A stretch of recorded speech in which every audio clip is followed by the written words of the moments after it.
How's it going, everybody, and welcome to episode 284 Master My Garden podcast. Now, this week's episode is a listener's question. I mentioned last week that Cian O'Reilly, who has moved into a new home 2 years ago, and they're creating the garden of their dreams, he says, and they came across the podcast about a year ago and has been really helpful on their journey, to getting the garden of their dreams. And upcoming projects for the garden include greenhouse and raised beds and so on. And he says the podcast has helped quite a lot. And so it's lovely to hear from you, Cian. And your question relates to homemade fertilizers and how to kind of use them within the garden. He says there's an abundance of nettles in the garden, and that's not a bad thing because he gets the opportunity to make nettle tea. And chat about the benefits, how to make it, comfrey tea as well. He wants to start making comfrey tea, and we'll talk about how to do this and the benefits of it and how to use it, which is kind of his question. It's how to make use of these fertilizers that he's creating, and I suppose it's a brilliant topic and it's a useful topic for people, and it's also one that in ways I've covered before on the podcast, not specifically relating to nettle or comfrey tea, but the kind of the idea or the background of it still remains the same, that what we're looking to do all the time is to create a healthy soil, and that healthy soil, or we feed the soil, and that healthy soil is what feeds the plants up on top. And from my point of view, there is no science to this in terms of, I'm not a scientist. I'm not a soil scientist. I don't know the ins and outs. I don't know exactly what's going on in this complex food web that goes on in the soil.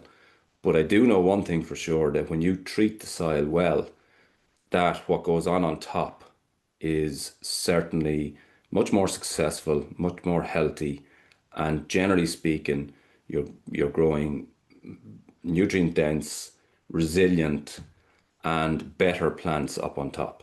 So to answer Cian's question, I'm going to tie all this into the fact that we're looking to build soil health all the time, and not just use fertilizers as a there's something wrong here, let's feed. So it's more of a holistic view of it, I guess.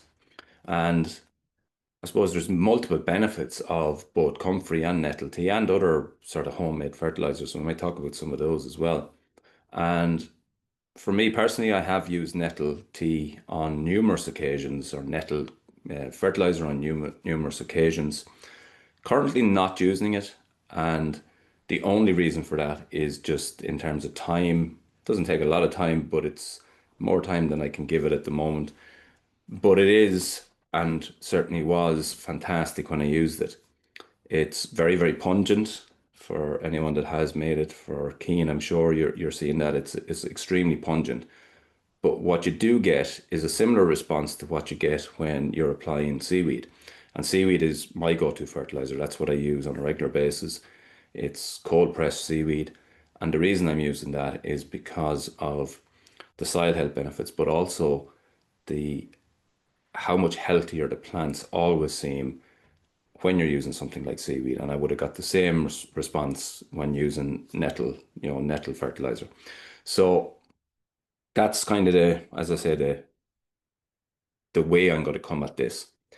So in terms of, we look at the two fertilizers, we look at how you make them, and we kind of look at the benefits. And they're very, very similar in some ways, but there's some little distinctions between them that are quite important.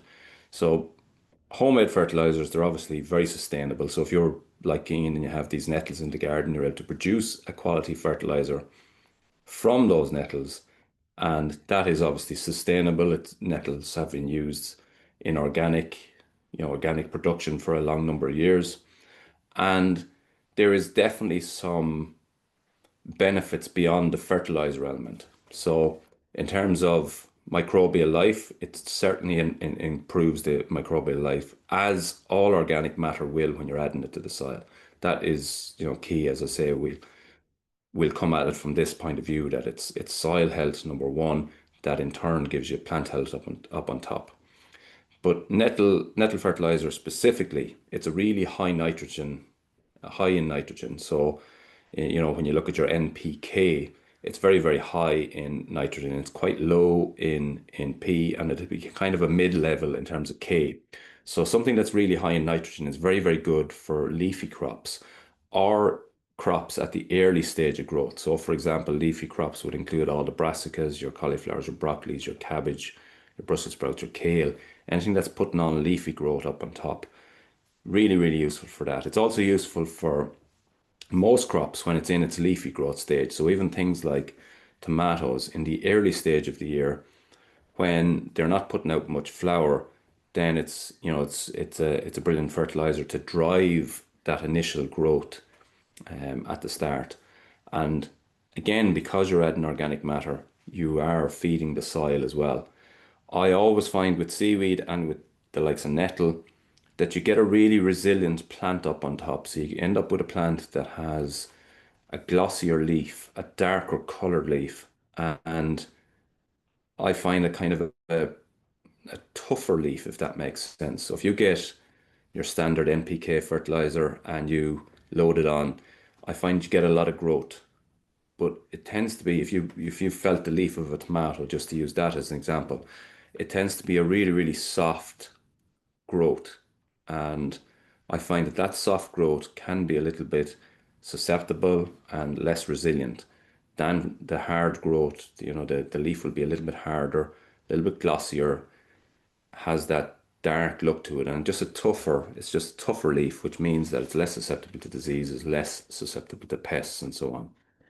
So nettle fertilizer, high in nitrogen, very, very high in nitrogen, and good for leafy crops or for crops in the leafy stage, like the early stage of tomatoes and so on. Really easy to make. So how do you make it? You basically get young nettles, so the really fresh, vibrant growth of nettles. You cut them at that stage, not when they're going to seed up on top, and you're not looking for big woody stems. So it's that earlier stage of growth. If you've cut nettles earlier in the year, you're going to get a flush back of growth again. It's that flush back of growth that's absolutely fantastic, high in nitrogen. That can be used even as a chop and drop once there's no seeds on it. Just use that as a chop and drop, and again, it's going to do the same thing. But if you're making a tea out of it or a fertilizer out of it, what you're doing is you're chopping it at that stage. You're adding it to a bucket. You're adding in rainwater ideally into it, and then you're making sure that you submerge all the leaves under the water, and then you close the lid on it, not tightly. You allow it to breathe slightly, and you leave it for anything from 1 week to 3 weeks, depending on at certain times of the year. If it's warmer, it'll actually, I suppose, turn into fertilizer quicker. But at certain times of the year, it might take 3 to 4 weeks, but at other times, it might take a week. When you open that, it will be absolutely stink. It's a really, really pungent smell, but it's a superb high nitrogen feed at that stage. If you're going to start putting it through a watering can with a rose, then you definitely should strain it into, something that you're going to, like a bottle or whatever it is, or a can. If you're going to, as I say, you're going to put it out through a rose on a watering can, you should strain it because you will clog up the rose on your watering can. But when you have this concentrated feed, then you can dilute that at kind of 1 to 10, 1 part fertilizer to 10 parts water. It can be more, it can be less. You won't go too far wrong with it. It's not going to do any harm or not going to do any damage if you overuse it or underuse it. But roughly speaking, you're looking at 1 to 10, and apply that as a root drench or as a foliar spray.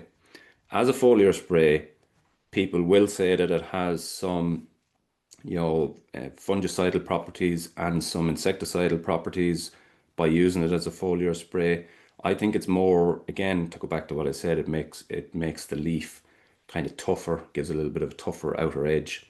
There is some elements of nettle tea and nettles that stimulate certain hormones within plants, and one of those hormones releases chitin. So chitin, it will be again, it will be quite a specialist food that people will be aware of in growing circles, that stimulates resilience in plants, stimulates tough leaves. And so I think that's what's happening is that it doesn't itself have antibacterial or antifungicidal or insecticidal properties. I think it's just that it's stimulating this chitin that basically makes the plant more resilient, and so it's given the effect of insecticide or fungicide while not being those things.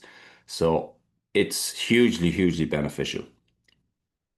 The other thing with it is that it is, again, mentioning it, that it feeds the soil. So once you start feeding that into the soil life is responding to that because it's natural. It's going to start taking it in and converting it within the soil. So you're a multitude of benefits from using it. And yeah, you can use it as a chop and drop once there's no seeds on it, or you can use it as a tea. So brilliant fertilizer, and when you have the nettles in the garden, Cian, you might as well use them, and that's a brilliant way of using them. I did mention though that it's not very high in K. It has a kind of a medium level of K, and then to the flip side of that then is Comfrey. So Comfrey is quite good for it's quite high in K, and that's quite good for flower growth and developing fruit growth. So very similar, very similar in terms of what you can do with it. So there are certain varieties, I don't personally grow it, but Bocking 14 is one that's mentioned a lot in organic circles to grow as your crop for creating comfrey tea or comfrey fertilizer or for chop and drop. And it's supposed to be a really suitable variety for that. Again, as I say, I haven't grown it particularly, but I have seen it, and I know that people in organic circles will use it a lot.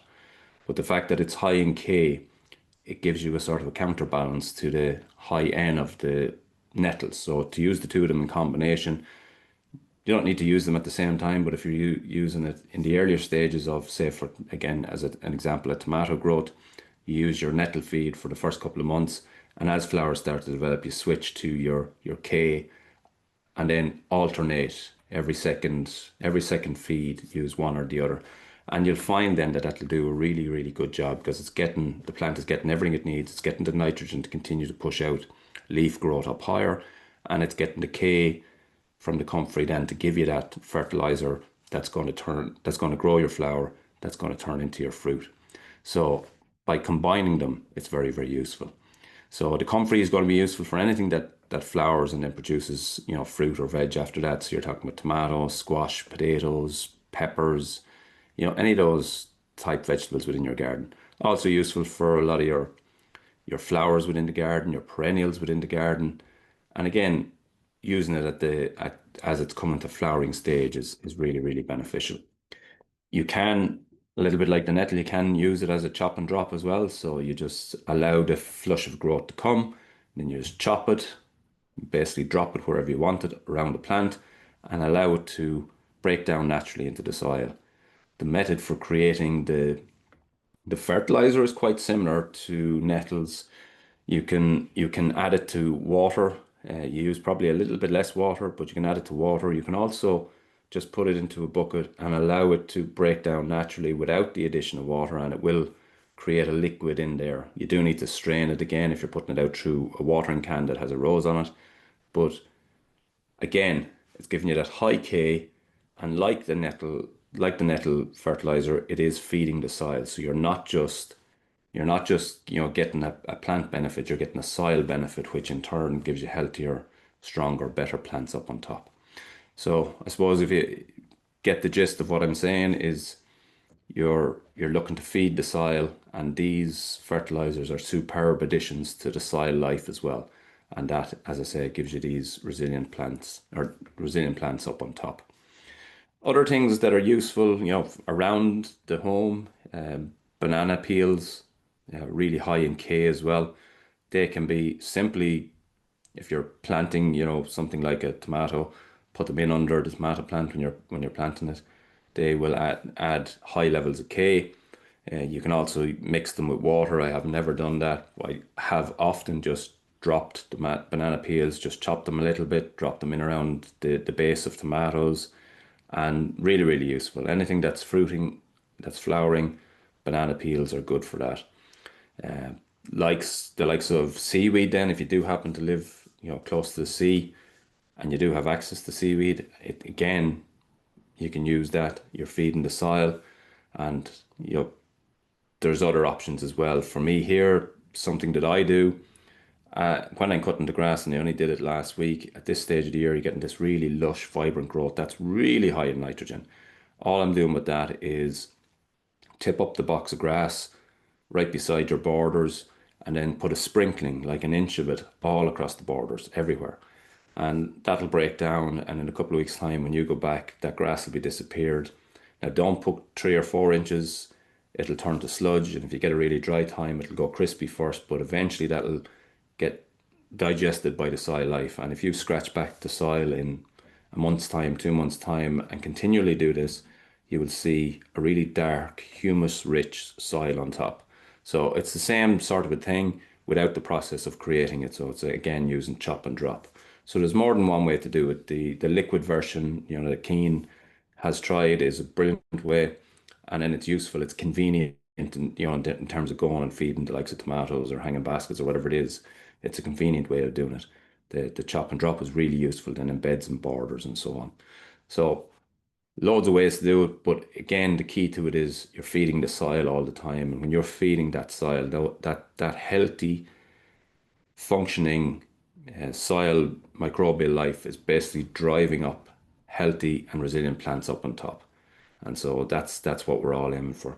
So kind of hope I answered the question. It's the combination of the two is good though, because you have the high nitrogen from the nettle and the high K from the comfrey, so you're getting the best of both worlds there. Both of them are going to be healthy for the soil. Both of them are going to be good for the soil and very good for you know for for driving out the leafy growth, and then later on driving out the flower, and in turn fruits. And yeah, as I say, in combination, they're a brilliant combination. For any other listeners who are listening in, that's a question from Cian. I'm glad the podcast is helping you. Anyone else that's listening that has questions, that has something that they'd like to know a little bit more on, just shoot me, as I say, an email, message on Instagram, or whatever the case may be, and I'll do my best to cover it in the coming weeks. And that's been this week's episode. Thanks for listening, and until the next time, happy gardening.